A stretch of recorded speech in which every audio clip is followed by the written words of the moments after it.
Hi guys, welcome back once again. Advice for this is kapag naghiwalay ang mag-asawa, kailangan kapag dinivorsyo na isang lalaki o babae ang kanyang asawa, kailangan bigyan niya to ng kasulatan na may katibayan na sila ay naghiwalay na.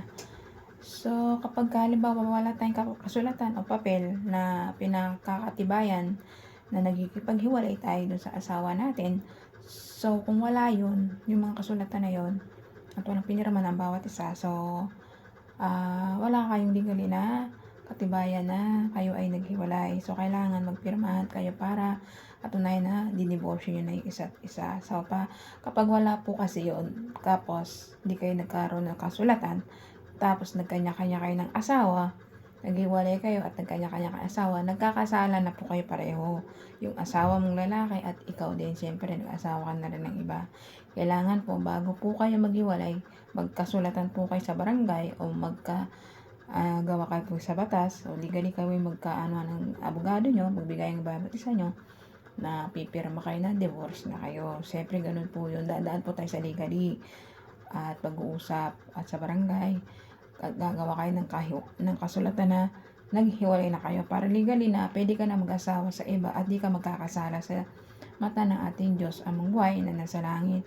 Kapag hindi po natin nagagawa yung mga ganong bagay, kasulatan na tayo naghiwalay na sa ating mga asawa, ay tsak nagkakasala tayo. Bago po tayo pumunta uli sa bago nating karelasyon, ay pirma-pirma din po.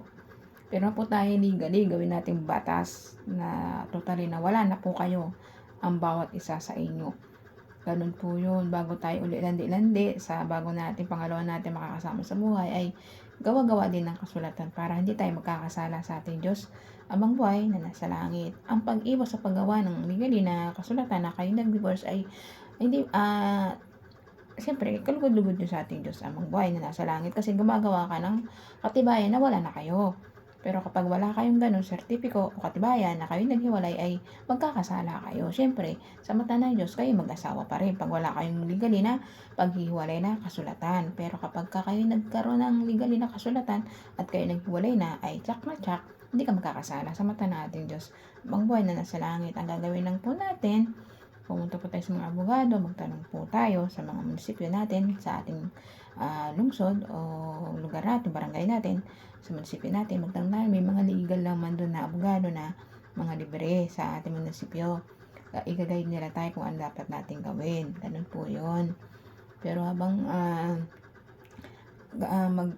wala pa kayong kasulatan, siyempre, iwas-iwas muna tayo sa pagkukumit ng pangalawa natin makakasama sa buhay. Bilang respeto sa ating sarili at sa Diyos. Pagka nalalabanan natin mga ganong bagay, pag ano na rin yun, pag respeto sa sarili natin at sa ating Diyos buhay na nasa langit, sa ating Diyos amang buhay na nasa langit, at Diyos anak ng si Jesus Christ at Diyos Espiritu Santo. Ganun lang po, gagawa lang po tayo ng legally, spiritually, para hindi na po tayo magkakasala sa mata ng ating mga Diyos. Kaya ikaw, habang maaga pa, habang may panahon ka pa, magbago-bago na po tayo habang binibigyan pa tayo ng pagkakataon ng ating Diyos na anak na si Jesus Christ na magbago po tayo para maligtas yung kaluluwa natin pag tayo namatay. Kaya hanggang dito lang po aking advice. Ingat po ang lahat and God bless.